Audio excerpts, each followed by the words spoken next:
Et qu'est-ce que c'est que le séquestre en immobilier? C'est la question qu'on va traiter aujourd'hui.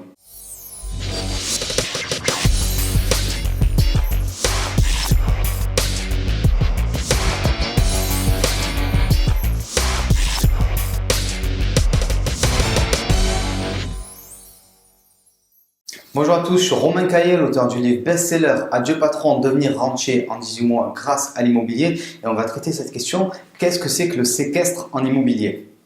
Alors le séquestre, ça fait souvent jaser entre guillemets. Est-ce qu'il faut donner le séquestre? Est-ce qu'il ne faut pas donner le séquestre? Qu'est-ce qu'on en fait? Tout ça. Alors on va le définir, c'est assez simple. Séquestre, séquestrer, ça veut dire enlever, garder en quelque sorte. Et un séquestre, c'est assez simple. C'est une somme d'argent en général qui est égale à 5% du montant du prix d'achat du bien immobilier qui va être séquestré, donc gardé par le notaire dès la signature du compromis. En gros, ça sert à quoi? Ça sert à s'engager. C'est-à-dire que tu dois prouver quand même à tes vendeurs que tu veux vraiment acheter ce bien immobilier. Et un usage qui a été créé, c'est de mettre 5% de cette somme chez le notaire qui est séquestré et qui vient en quelque sorte signifier ton engagement et apporter une garantie au vendeur, une garantie que tu vas aller jusqu'au bout, tu vas vraiment faire le nécessaire pour acheter, parce que bon, il a plein d'autres personnes à qui il peut vendre son bien immobilier, ce vendeur-là, il te choisit toi et tu t'engages en mettant un séquestre. Alors ce séquestre, il est de 5%. Si jamais il s'avère que tu décides de ne pas aller jusqu'au bout de la vente, en général, tu as une pénalité, on double ce séquestre. Donc voilà un petit peu pour ce qu'est le séquestre. Alors il faut comprendre une chose, déjà le séquestre c'est un usage et ce n'est pas une loi, une règle légale, juridique qui fait qu'il est obligatoire de laisser un séquestre. Donc il y a très rapidement la question qui arrive, est-ce que je vais laisser un séquestre lors de mon futur achat immobilier? Et très souvent les gens, en tout cas les personnes qui sont un peu averties en immobilier, se battent pour ne pas laisser de séquestre. Alors, est-ce que ça a vraiment un sens de ne pas laisser de séquestre? Pour moi, ne pas laisser de séquestre, ça a un sens dans deux situations. Une situation qui est très mauvaise, entre guillemets, c'est si tu n'as pas l'argent pour mettre ce séquestre. Si tu n'as pas l'argent pour mettre 5%, il faut quand même aussi se remettre en cause et se poser des questions. Est-ce qu'il est intelligent d'investir à ce moment-là alors que tu n'as même pas la possibilité de mettre 5% de séquestre?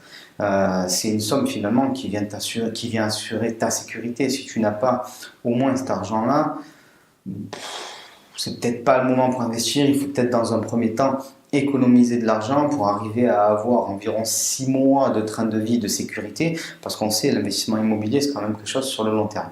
Donc ça, c'est première parenthèse. Si tu n'as pas l'argent pour le séquestre, effectivement tu peux te dire qu'il est intelligent d'essayer de négocier le fait de ne pas mettre de séquestre. Et la deuxième raison que je trouve utile mais je ne cautionne pas forcément, c'est quand on décide de faire des achats multiples, on dit bon je ne vais pas mettre de séquestre pour la simple et bonne raison que je ne vais pas avertir les différentes banques de tous mes achats. Du coup, si tu ne fais pas ce virement vers les différents notaires, les banques ne seront pas informées que tu es en train de faire différents achats parce qu'il n'y aura pas de traces de ces virements. Ils ne vont pas t'interroger, alors mais c'est quoi ce virement de tant de milliers d'euros vers tel notaire?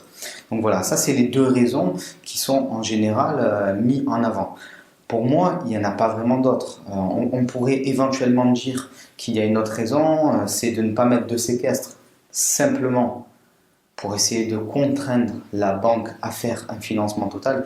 Mais une banque, si elle veut te financer, c'est pas le seul fait de mettre un séquestre qui va faire qu'elle va se dire bon il a mis son séquestre, voilà, on ne finance pas le reste.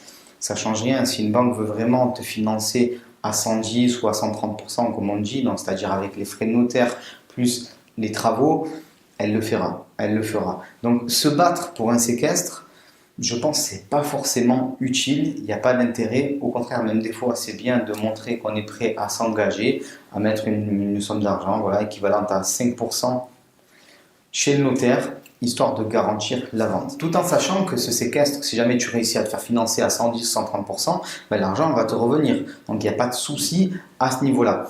Voilà, donc c'était pour un petit peu clarifier cette notion de séquestre, qu'est-ce que c'est, dans quel cas il est utile de verser ou pas un séquestre, et finalement on s'aperçoit, en tout cas moi c'est ma conception de la chose, que c'est beaucoup d'écume sur les vagues, hein. Cette notion de séquestre, c'est bien beau, mais c'est pas ça qui va changer la face du monde, sauf en cas d'achats multiples sans avertir les différentes banques, mais c'est pas forcément quelque chose que je te conseille, surtout si tu débutes en immobilier. J'espère que cette vidéo t'a plu, elle permet un petit peu de faire le point sur une notion qui est un peu montée en épingle très souvent. Si c'est le cas, n'hésite pas à liker, à la partager à tes amis qui pourraient avoir besoin d'une clarification sur la notion de séquestre, à t'abonner et à activer les notifications pour être sûr de recevoir toutes les vidéos. Et j'ai aussi préparé dans la description 1 heure de séminaire immobilier pour toi. Donc n'hésite pas si ça t'intéresse, tu peux le télécharger tout de suite. Tout est en description. Je te dis à très vite. Bye bye.